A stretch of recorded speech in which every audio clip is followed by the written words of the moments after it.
அண்ணா பல்கலைக்கழக வளாகத்தில் பாலியல் வழக்கில் கைதான ஞானசேகரனை 2 நாட்கள் கஸ்டடி எடுத்திருக்கிறார்கள் சிபிசிஐடி போலீசார்.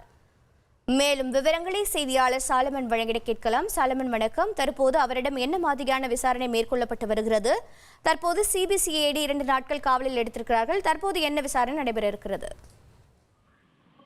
அண்ணா பல்கலைக்கழகத்துல நடந்த மாணவி வன்கொடுமை செய்யப்பட்ட வழக்குல ஞானசேகரன் என்பவர் கைது செய்யப்பட்டார். இந்த சம்பவமானது தமிழகம் முழுவதுமே பெரும் அதிர்வலையை ஏற்படுத்திய நிலையில இந்த விவகாரத்துல அடுத்தடுத்து பல்வேறு திருப்பங்களானது அமைந்தது போலீசாரின் விசாரணையில.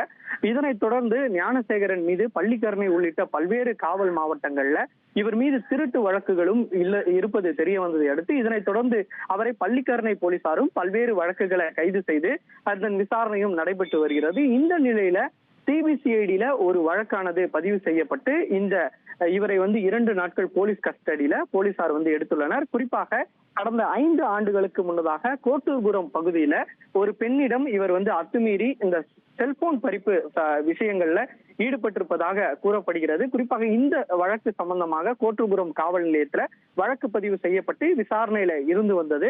இந்த வழக்குல அந்த பாதிக்கப்பட்ட பெண்ணுக்கு இந்த அண்ணா பல்கலைக்கழகத்துல ஞானசேகரன் கைதான பிறகு பல்வேறு இந்த நியூஸ் மீடியாக்கள்ல வெளியான நிலையில இவரை போல் இருப்பதாக அந்த பெண்மணி போலீசாரிடம் தகவல் கொடுத்ததாக கூறப்படுகிறது.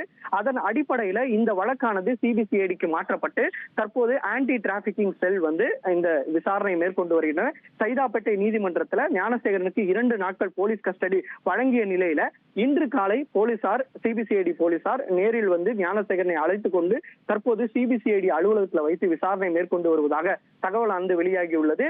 இவர் இதே போல வேறு ஏதேனும் இது போன்ற அத்துமீறல் சம்பவத்தில் ஈடுபட்டிருக்கிறாரா, சென்னையில ஒரு பெண்ணிடம் தான் இது போன்ற செல்போன் பறிப்பு சம்பவத்தில் ஈடுபட்டாரா அல்லது வேறு ஏதேனும் ஈடுபட்டாரா என்ற கோணங்கள்ல இந்த விசாரணையானது நீண்டு கொண்டே செல்வதாக போலீசார் தரப்புல ஒரு தகவல் தெரிவிக்கப்பட்டுள்ளது.